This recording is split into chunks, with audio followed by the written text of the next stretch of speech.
While the longest shutdown in American history is weighing on federal workers, it's also impacting the economy. CBS News business analyst Jill Schlesinger is joining us now to talk a little bit more about this. So, Jill, what are the other economic effects of the shutdown that maybe we're not even aware of at this point?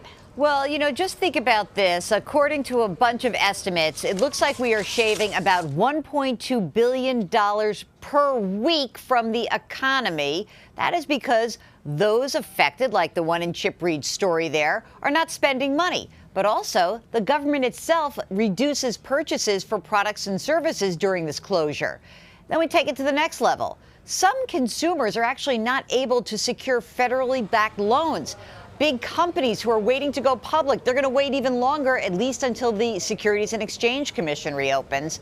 And as a result, when you talk to economists right now, they were already worried about the economy slowing down in 2019. Now, first quarter growth estimates are being cut by about 0.25%, looking at about 2.5% growth in the first quarter. By the way, I look back to 2013, which was the previous longest shutdown. Because of that shutdown, contingency planning, lost user fees, back pays, taxpayers shelled out over $2 billion in 2013. So I think we're looking at something close to that right now. So speaking of taxes, I mean, early on in the shutdown, the government said, look, your tax refunds won't be affected. The IRS won't be too severely affected. But now it's going on as the longest shutdown, partial shutdown in American history. So what will that mean for the IRS? Well, look, they say that they've got this skeleton crew. About an eighth of the staff is on board at the IRS. And again, the agency says all deadlines remain in place. By the way, that includes today for those of you who are submitting your estimated quarterly tax payments. It's January 15th, so this one's due.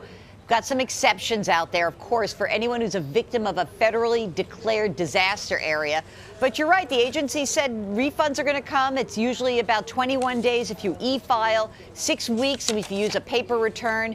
January 29th, a day that is etched on Vlad's calendar, is the first day that you can absolutely file. And I'll be doing that on January 29th, or actually probably, as usual, April 14th. The last day. Jill, thank you as always. Appreciate it. Sure.